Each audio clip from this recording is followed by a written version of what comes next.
Fala, meu querido, chegamos com mais uma questão aqui da FUVEST 2025, questãozinha que fala sobre ótica e também aí sobre a reflexão total, os processos de refração e reflexão. A gente vai discutir ele, é uma questão bem completinha que tem que saber trabalhar muito bem a questão do seno limite. Bora com a gente entender o que está acontecendo aqui nessa parada. Ó, e antes de mais nada, se inscreve aqui, nos ajude cada vez mais a chegar tanta gente está estudando. Se liga, ó. Uma das possíveis tecnologias para a produção de telas sensíveis ao toque aproveita a reflexão interna da luz. Aqui ele já chama a sua atenção do que ele vai falar. Reflexão interna total. Pronto, então isso já é um tema que você é esperado que o vestibulando saiba esse tema, já tenha visto pelo menos algum tópico relativo a isso. Então ele fala assim: esse tipo de reflexão ocorre quando um raio luminoso viaja do interior do meio 1 com antifração N1, então ó, tem meio 1 com N1, em direção ao meio 2 com N2. Fechou, formando uma direção perpendicular com a interface, um ângulo θ. Beleza, ó.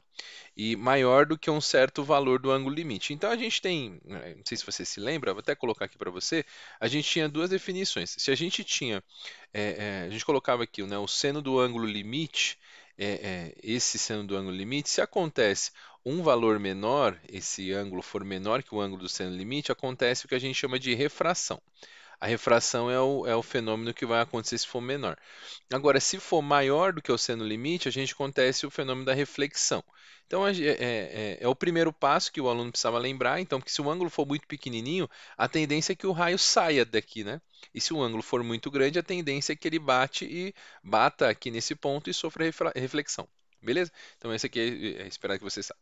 E aí você, para encontrar o seno desse ângulo limite, a gente tem essa formulinha aqui, ó, essa formulinha N2 sobre N1. Então, ó, então aqui a gente tem o meio 2, o meio 1. Aqui, normalmente a gente falava que é o meio menor sobre o meio maior. Como aqui esse aqui é o ar, provavelmente, né? E aqui é o meio interno aqui, e o meio, o N2 é menor do que o N1. Então a gente já pode até colocar isso, ó. O seno do ângulo limite, a relação que a gente encontra normalmente nos livros e tudo mais, é o n menor sobre o n maior. Tá bom. Como aqui nós temos que o ar provavelmente é o ar aqui, né? E esse meio é menor do que o meio que está aqui dentro. Maravilha. Quando um objeto como um dedo se aproxima da interface entre os meios, a reflexão total não ocorre, o que é captado pelos sensores revelando a posição do objeto. Suponha que se deseje projetar uma tela sensível ao toque que, conforme a nossa figura, funciona como uma fonte luminosa F fixa na borda. A tabela seguinte indica a indicação de alguns meios candidatos à utilização do meio 1. Então, aqui o meio N2 já está definido para a gente, que é o 1,003. Maravilha. Então, aqui ele quer saber assim, ó, tratando-se o meio 2 como fração esse 1,003, que é esse índice B, é o material que permite maior intervalo de ângulo de incidências. Olha aqui, essa é a pergunta que ele definiu para a gente. Ó, o maior intervalo de ângulo de incidências que produzem reflexão total. Então, dentre esses meios, olha só que importante que a gente tem. Esse valor aqui, ele está fixo. Esse valor aqui, ó, esse valor n menor é uma constante, ele não mudou, ele está aqui fixo. Então, o que que a gente relaciona com esse termo? Se a gente quiser definir o n, aqui é o N1, o N1 é inversamente proporcional ao seno do ângulo limite. Então, se eu quiser fazer um seno de um ângulo limite pequenino, grande, por exemplo, eu tenho que ter um n maior, que é o n do meio interno aqui, ele tem que ser pequeno. Agora, se eu quiser um seno do ângulo limite pequeno, eu tenho que ter um n grande. Então, essa é a lógica que a gente vai construir. O que que a gente precisa aqui? A gente quer um intervalo de ângulos de incidências que produza um maior intervalo.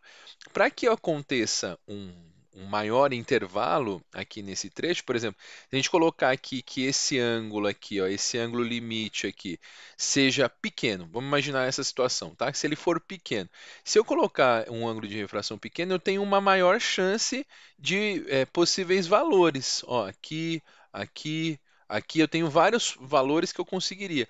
Agora, se eu tiver um seno de ângulo limite grande, imaginar assim, ó, esse ângulo fosse o ângulo limite, bem grande aqui. Eu tenho um intervalo pequeno para sofrer reflexão, que seria só essa parte aqui, ó, que esse ângulo. Então, o que que eu tenho que encontrar? Eu tenho que encontrar um ângulo limite pequeno.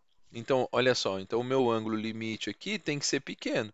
O seno do ângulo limite sendo pequeno, eu tenho um intervalo grande aqui, ó, é, possível para sofrer reflexão total.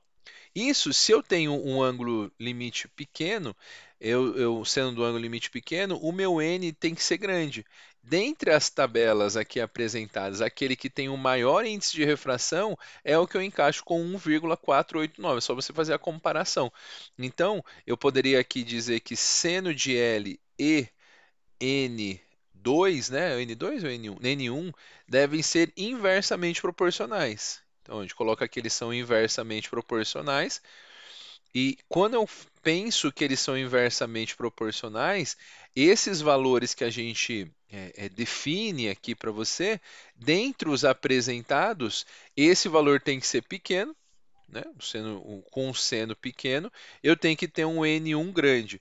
Dentre os valores apresentados na tabela, o que melhor se encaixa é o índice de fração do material E, que é 1,489. Então é uma questão de análise, né? Você tem que analisar a situação, é bem inteligente essa questão, não fugir na lógica aqui da FUVEST. Então traz essa questão para você saber reflexão, refração, e espero que você tenha entendido. Ficou com alguma dúvida? Deixe os comentários aqui que a gente ajuda. Mas não deixa de deixar seu like e também se inscrever por aqui.